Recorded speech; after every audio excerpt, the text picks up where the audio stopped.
This episode is brought to you by Jira. Jira is the only project management tool you need to plan and track work across any team. So if you're a team of developers, Jira better connects you with teams like marketing and design, so you have all the information you need in one place. Plus, their AI helps you knock out the small stuff so you can focus on delivering your best work. Get started on your next big idea today in Jira. Deciding which credit card or loan is right for you is like trying to choose where you want to eat for dinner. Except when you finally get to the restaurant, the menu's riddled with jargon that no average foodie could understand. So at Credit Karma, we keep things simple. We show you personalized recommendations that align with your money goals and help you turn the confusing fine print into terms you can actually understand. And as a cherry on top, we provide a detailed overview for a new card or loan before you apply. That way, we can help you make decisions faster and with more confidence. Download Intuit Credit Karma today to get started.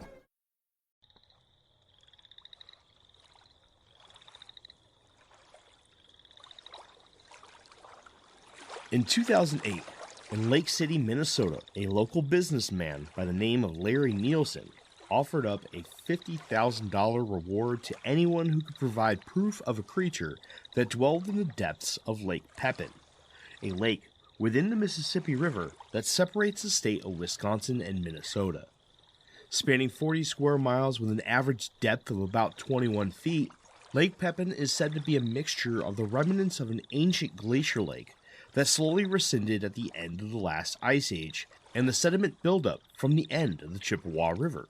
The 22-mile-long and 2-mile-wide body of water stands between Bay City, Wisconsin and Reed's Landing, Minnesota, while also touching the Wisconsin towns of Pepin, Maiden Rock, and Stockholm, as well as the Frontenac State Park and the town of Red Wing, Minnesota.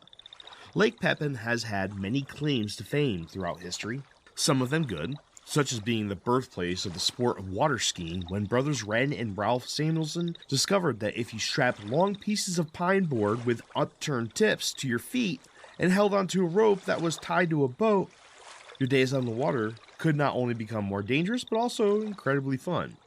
But unfortunately, some of the events that Lake Pepin is famous for are not so good. Events such as the Sea Wing disaster of 1890, when the 135-foot rear-wheel rafter known as the Sea Wing sank during a freak storm that left 98 of its 200 passengers dead at the bottom of Lake Pepin. And some things that the lake is famous for are just paranormal in nature. Around the year 1800, a lovesick native woman known in most modern retellings of the story as Princess Winona leaped to her death from the 400-foot cliff known as Maiden Rock, down to the large rocky shore below. The event has been thought of as the origin event for many strange happenings in the area. People over the years have reported hearing a woman singing a native song that has become known as Winona's Death Song. Visitors claim to have an overwhelming feeling of dread and sadness come over them when in the vicinity of the famous cliff, only to feel normal again when they leave the area.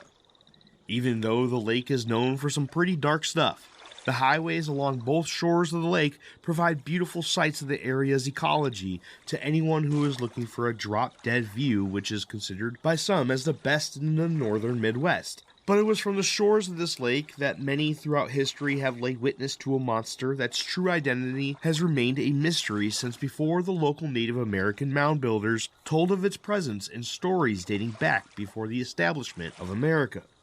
Today we dive into the chilly waters of the northern Mississippi River in search of the truth behind the legend of Pepie, the monster of Lake Pepin.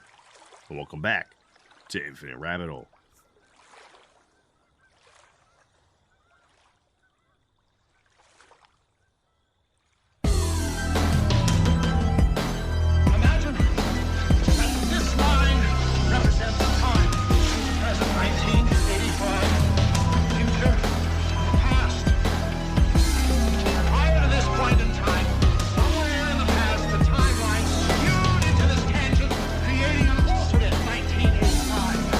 Alternate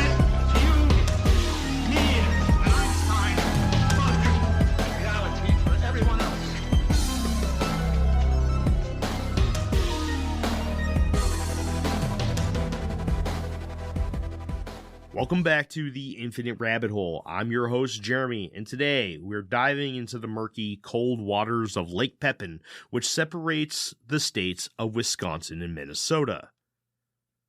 Why, you ask? Well, there's two reasons why. One is because there was a little girl who reached out and said that she was a huge fan of the show. Her name is Scarlett. After she reached out, I asked her what she would like me to cover, and she said that she wanted to hear more about lake monsters. So here it is, Scarlett. This one's for you. My second reason is because, well, I just moved to this area, and I'm only about an hour northeast of Lake Pepin. Actually, I would say an hour may be a stretch. So in order to discover a little bit more of my local lore, I dove into this incredible opportunity with a book from one of my absolute favorite researchers by the name of Chad Lewis, who went to college right here in my new hometown of Menominee, Wisconsin, at the University of Wisconsin-Stout. Well, without further ado, everybody, here is my presentation on Pepie, the monster of Lake Pepin. See you on the other side. Historical accounts. It is hard to say exactly what the natives in the area specifically believed when it came to the creature now known as Pepie, but due to native accounts and stories being orally recorded, which commonly creates opportunity for misinterpretation, loss of context and details, and tweaks to the information, what we do know is that the local tribes of the Dakota and the Ho-Chunk blamed any upturned canoe, missing hunter, or lost child on the creature. They believed that it was evil and went out of their way to stay clear of its presence. It wasn't until the first settlers in the area arrived that we began to see written accounts and descriptions of the monster of Lake Pepin. In the years of 1679 and 1680, French explorer Father Louis Hennepin embarked on an expedition through the entirety of the Mississippi River under the request of then King of France, Louis XIV, who was commonly referred to as Louis the Great. Father Hennepin was specifically tasked with documenting the unfamiliar fauna and flora that the Mississippi had to offer, and when he arrived at the mouth of the Minnesota River, Hennepin was shocked to witness what he described as a serpent, quote, as big as a man's leg and 7 or 8 feet long. Although this particular account cannot be tied directly to the legend of Pepie due to the Minnesota River only being a tributary and the account not occurring directly in the vicinity of the lake in question, it goes to show that there were accounts that could be early descriptions of the creature or others of its kind. According to Chad Lewis and Noah Voss's book, Pepie, the Lake Monster of the Mississippi River, the earliest account published in local newspaper was in August of 1867, when a party of St. Louis raftsmen encountered an unknown creature in the waters of the Pepin. Although many sources will list an encounter from April of 1871 in which Giles Hyde and C. Page Bonney claimed to have spotted the creature somewhere in the water. This is where we get the description of Pepie being between the size of an elephant and a rhinoceros. A peculiar detail that is also added to this article is that there was reference to other sightings that had taken place prior, but there were unfortunately no details on these. The last historical account listed in Lewis and Voss's book was from July 14th of 1875 in the Pierce County Herald newspaper, where there were not just one, but 2 reports of the creature in the waters of the Pepin. The first only listed that the creature was spotted in the waters opposite of Lake City, with no real details to help us paint the picture of the scene. But the second helped make up for the lack of detail, as it described how a man known as Mr. Hewitt and his 2 young boys were moving their skiff from Lake City to Wakota when the group witnessed a, quote, dark, strange-looking object coming out of the water to a height that the witness described as about 6 feet. Once the creature protruded from the water to its maximum height, it receded back into the water, and the group never saw it again. Modern accounts. In Lewis and Voss's book, Pepie, the Lake Monster of the Mississippi River, Lewis makes note of an account from fall around the year of 1980 when a man by the name of Chuck Stone, while with his children, embarked to the jetty near Pepin Marina, witnessed the event that caught him completely off guard. As the family was fishing, Chuck watched as a few birds flew low over the top of the water when he observed a long creature come directly out of the water, snatch one of the birds in its open mouth, and descend back into the water without making a sound. The event that only lasted a few seconds would paint itself in his memory, and when asked about his account in an interview with Lewis in 2014, Chuck described the creature as being 10 to 12 inches thick and moved in a way that was completely unfamiliar to any fish that was known to jump out of the water. The creature went directly up and directly down, without creating a large splash or any noticeable sound. In 1983, Shelley Shimbino and her brother Adam took off for Lake Pepin to spend the day water skiing. Little did she know that this would be the last time she ever set foot in the waters of the lake, ever again. The mood of the day quickly changed as Shelley, who was in the water at the time, began yelling and screaming. Adam frantically helped his sister into the boat as Shelley continued to cry and scream that there was an enormous something in the water with her. She would later describe the creature in interviews with the Rochester Post-Bulletin, Pioneer Press, and the TV show Monsters and Mysteries in America that what she saw was a creature that was completely black and bigger than the boat that they were using to pull each other that day. It is her belief that her life was in danger at the moment, a moment that would permanently change her view of Lake Pepin. In October of 2009, local water tourism business owner Roger Garlich witnessed the creature bob its head up and down while sticking out of the water. Prior to the incident, Roger would stop certain tours in the middle of the lake to allow for tourists to take a dip if they wished. That choice was quickly rescinded after his sighting, as he now fears that it could be extremely dangerous if he were to allow customers to swim under his watch. Evidence. In the December 3, 1987 edition of the Durand Courier Wedge, a picture was published which depicted what seemed to be a humped creature with a long neck off the coast near Maiden Rock. The anonymous photographer was apparently in the area to capture pictures of swans when this much different creature arrived on the scene. Although the authenticity of this photo is incredibly hard to validate, so is the proof that it is a hoax. Lewis mentions in this chapter of his book that there are many red flags surrounding this particular picture, and I would highly encourage anyone interested in the subject to read his book, as there is a very good outline of issues that Lewis encountered when researching this infamous photo. In August of 2004, a man by the name of Steve Raymond snapped a picture of a large animal moving along the top of the water as he and a friend were fishing from a boat. The picture depicts what Raymond claims to be a green creature with a yellowish underside traversing through the men's position. The photo has never been disproved and seems to show a creature with a long neck and humped back. It is Raymond's best description that the creature resembles the mascot of the Sinclair gas stations, which would be a brontosaurus. On July 8, 2009, an anonymous motorist pulled over on the side of the road to take a picture of what looked like a large creature swimming against the current. In the summer of 2009, Larry Nielsen pulled over on Highway 61 in Lake City and snapped a picture of something creating a wake that looked as if it was traveling against the current. He snapped one picture from the side of the road before heading down to the shore to try to get a better view. But when he arrived, whatever was making the wake had disappeared. Larry would later offer up a $50,000 reward to anyone who could prove the existence of Pepie and uncover the mystery of its identity. On Labor Day weekend in 2009, researcher Heidi Freer and a crew which consisted of cameramen and sonar operators, among some others, took off on an expedition to attempt to prove the existence of Pepie. At the very beginning of the search, the crew had a hit on the sonar equipment that measured an object between 30 and 35 feet that was not stationary.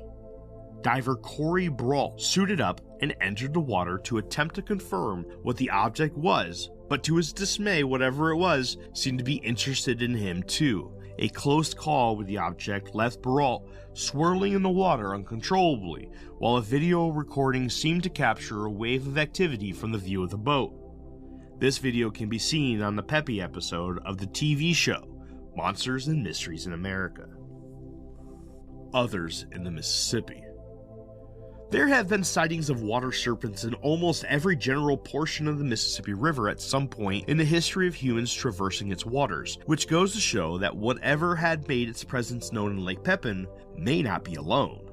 The year of 1877 was evidence enough that river serpents were not only a cause of concern for only one portion of the river. In September of 1877, along the shores of St. Genevieve, Missouri, a group of men traversing the river witnessed what they described as a 75-foot serpent laying out on a sandbar in the river. The men took pot shots at it with their pistols, which ultimately seemed to not faze the creature in the least bit. Eventually, the men watched as it lazily entered the water and disappeared from their sight. Also, in September, off the coast of New Madrid, Missouri, a ferry was seemingly attacked by an, at first, unseen force. The first time that the boat was hit, one man fell overboard, and the second time, it was described that it felt as if the boat was completely lifted out of the water before being dropped. Without the help of modern flashlights, the men were able to make out the silhouette of an enormous creature that had a bill or snout shaped like a pelican. It was the belief of the men that the tail of the beast was what had hit the boat. The following month would bring a better description of the creature by the Memphis Reveille. The newspaper reported numerous sightings of the creature and also described it as having a pelican-shaped bill, but added that it also had a, quote, head like a bulldog, a slimy serpentine neck, and a body like a whale. A few months later, in January of 1878, a whole crew of men were traveling off the shore of Lake Providence, Louisiana, when a thunderous splash caught all of their attentions. Something was making a beeline directly towards the ship, and it was big. All but the two men who were stuck on the top of the boat's roof took shelter inside. The two men on the top of the boat, however, described what they believed to be a 65-foot long, snake-shaped creature with a long black tuft of what looked like hair around its neck in the shape of a mane. The creature was traveling with its head sticking out 8 feet above the waterline, and the ripples of its tail were following at a distance of about 55 feet.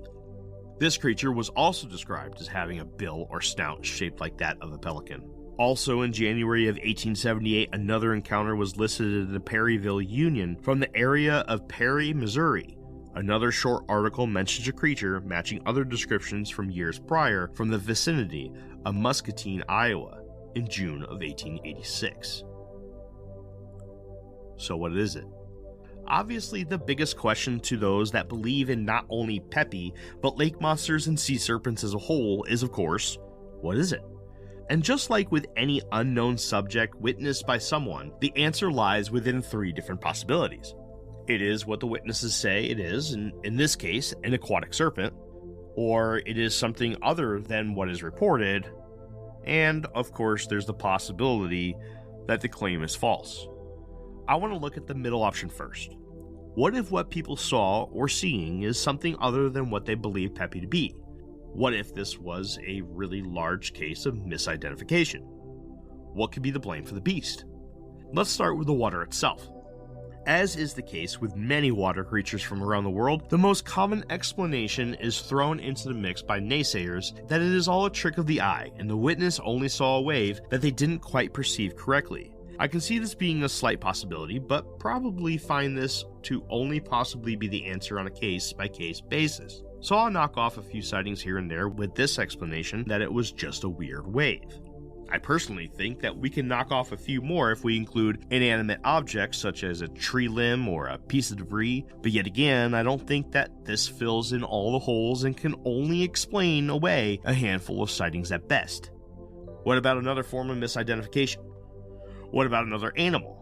With the specific area around Lake Pepin housing an amazing number of animals, most that can in some way, shape, or form create a situation that could trick the eye into thinking it saw a water serpent. It's not hard to believe that a decent handful of sightings of Pepie could be accounts for misidentification of another living critter. Semi-aquatic animals such as otters, beavers, ducks, snakes, and muskrats all call this area home, and all create wakes in the water that could be perceived as coming from an unknown source. But yet again, we find that not all of these creatures can be to blame for some of the more intriguing sightings, such as someone witnessing a long, thin creature lifting out of the water to snag a bird in mid-flight, or a 6-foot neck and a head swimming when thrashing about. Yes, many species of duck, geese, and swans all have long curved necks, but the size of these animals don't match the descriptions of Pepie. And what about animals under the water? Lake Pepin is home to over 120 different species of fish, some of which can get pretty darn big. A few examples of fish that could be misidentified as a large lake monster if viewed from above are the blue catfish, northern pike, and of course the most commonly blamed fish for water monster sightings, the lake sturgeon, which have been recorded coming from the waters of Minnesota and Wisconsin over the length of 7 feet and weighing over 200 pounds. Another set of animals that could be misidentified if seen from above are snakes and eels.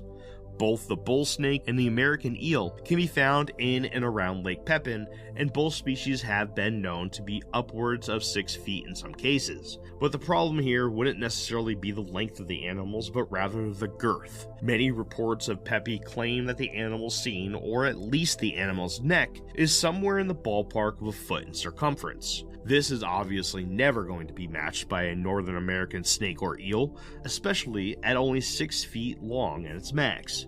So yet again, the animals we see in both above and below the surface of the water, I would have to say that yes, many of the sightings of Pepie throughout history could be perceived as being a water serpent of sorts, but we still cannot match a good bulk of the strange reports that seem to match not only the creature's typical description, but also do so through a period of well over 150 years.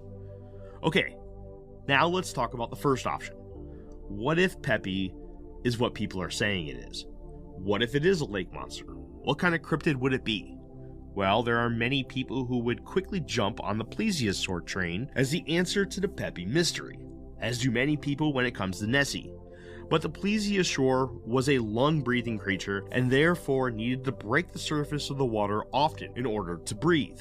If Pepie, or even the Loch Ness monster, was a plesiosaur, or any other lung-breathing animal, we would have much more evidence of its existence.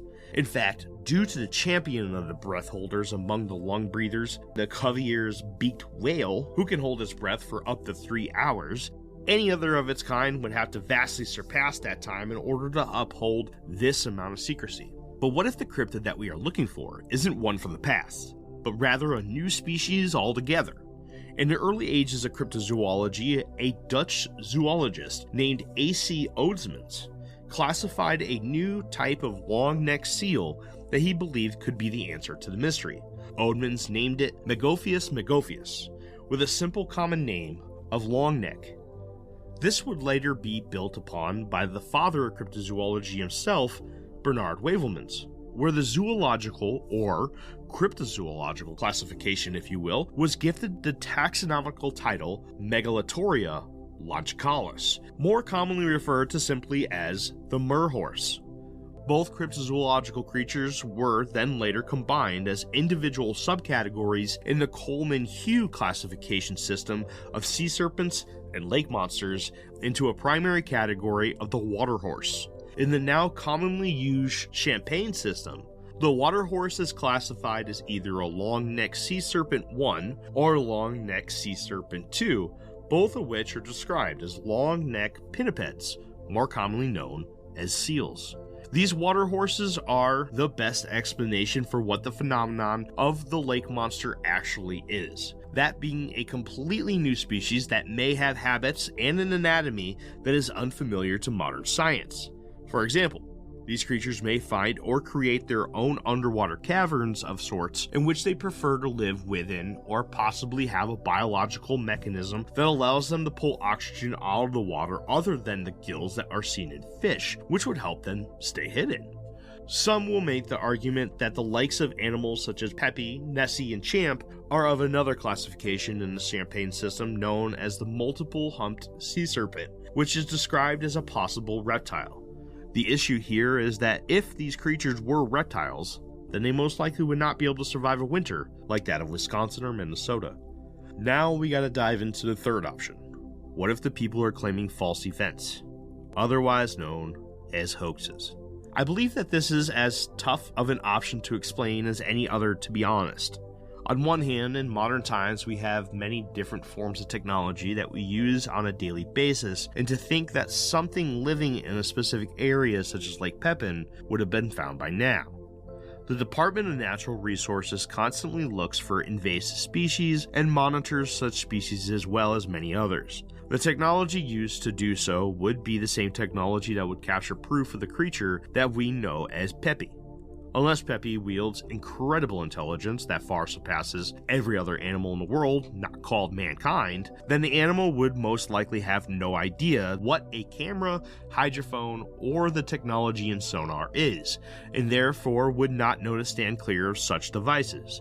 Every other animal in the water seems to be completely oblivious to being watched at all times, so I can personally see how some would feel that the creature could be a hoax. Another layer to add is that the local businesses in the area would benefit from having an attraction in their lake like that at Pepie. Looking at the tourism that places like Loch Ness or Lake Champlain attracts, and you can easily see why many of the locals who own businesses may have their own sightings of the creature.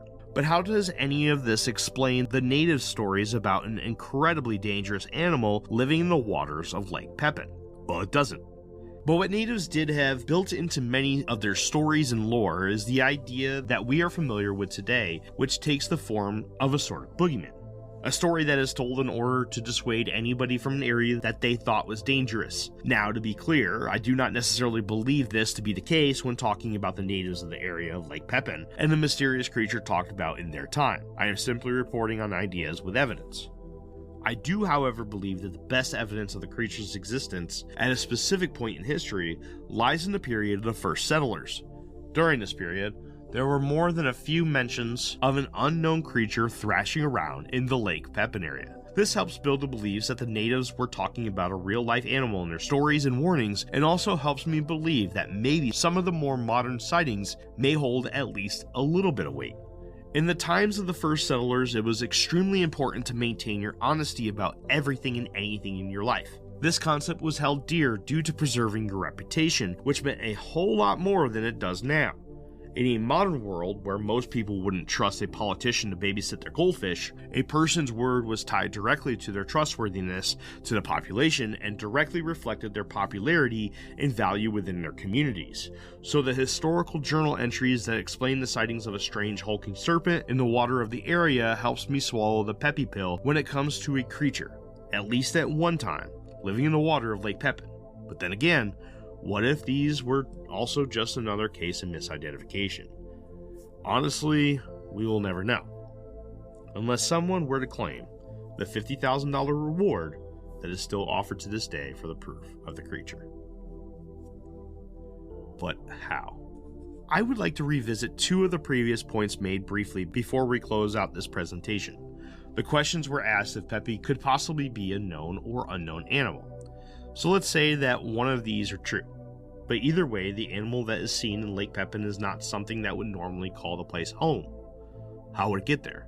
Well, on January 24th in 2008, a 5-foot female bull shark was captured under the frozen surface of the lake by divers working with the Wisconsin Department of Natural Resources. The animal was tagged and released back into the frigid water. But how did this shark that is normally found in warm, shallow salt waters all around the world find its way all the way to Lake Pepin? Well, the truth is that the bull shark have been spotted in many places that would not be considered as quote-unquote home for them. But these animals have been found to not just live in salt water, but also in brackish and freshwater rivers connected in some way to the ocean. I look at this as proof that the roughly 50 locks and dams that span the 2,348 miles of the Mississippi River will not be what stops an animal from getting from the Gulf of Mexico to Lake Pepin. I say this as there are unfortunately many different sources out there that claim this to be impossible, and obviously it is not due to this lone bull shark, and this is only one example.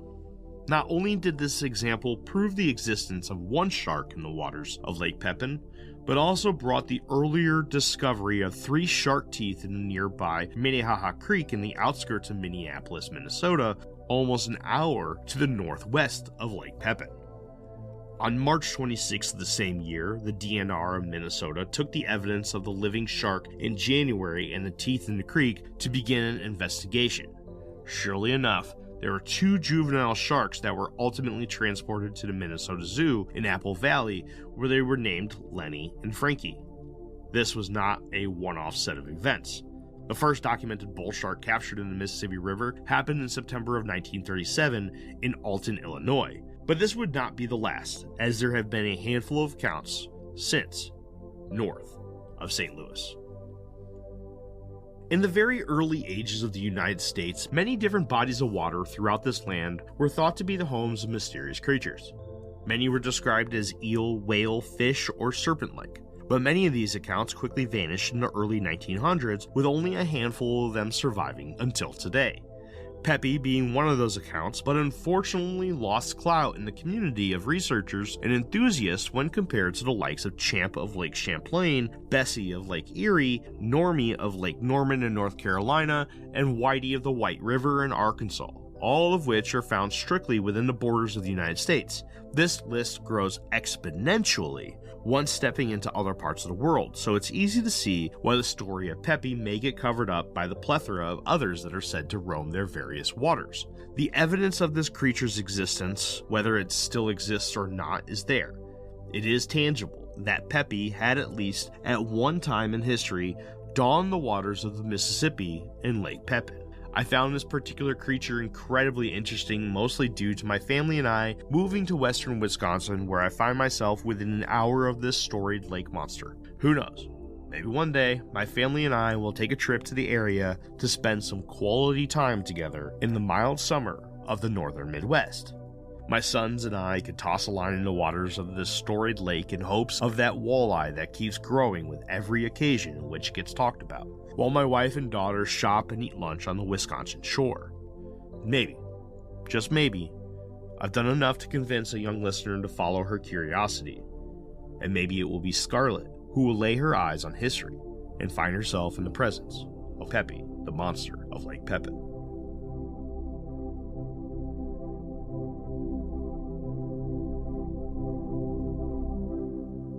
That is my coverage of Pepie, the lake monster of Lake Pepin. And I would like to say thank you one more time to one of my absolute biggest fans, Scarlett. Thank you for recommending a water monster. I really do appreciate that. I hope you enjoyed this. This was an absolute pleasure to do, and I love to hear that you are enjoying the show. Until next time, travelers, I'll see you in the next fork of the path of the infinite rabbit hole. Goodbye. I would like to thank you once again for tuning into the Infinite Rabbit Hole podcast. Please make sure to give us a follow and one of those beautiful 5-star ratings on your podcast player of choice. If you would like to join the conversation and stay up to date on all things Infinite Rabbit Hole, head on over to Facebook and search for the Infinite Rabbit Hole Facebook group. You'll know it's us when you see the logo. If you would like to help contribute to the cause, there are a few ways to do so. First, head on over to anchor.fm/Infinite Rabbit Hole and click on the subscribe button, where for $5 a month you'll get access to all our old episodes that will never see the free spotlight ever again. It's horrible stuff, but if you're into that kind of thing, then go check it out. Second, head on over to InfiniteRabbitHole.com and click on the IRH merch shop tab and grab yourself a sweet t-shirt, sticker, or whatever else you see that you wouldn't mind owning. Until next time, travelers, I'm Jeremy, and I'll see you at the next fork in the path of the Infinite Rabbit Hole. Bye.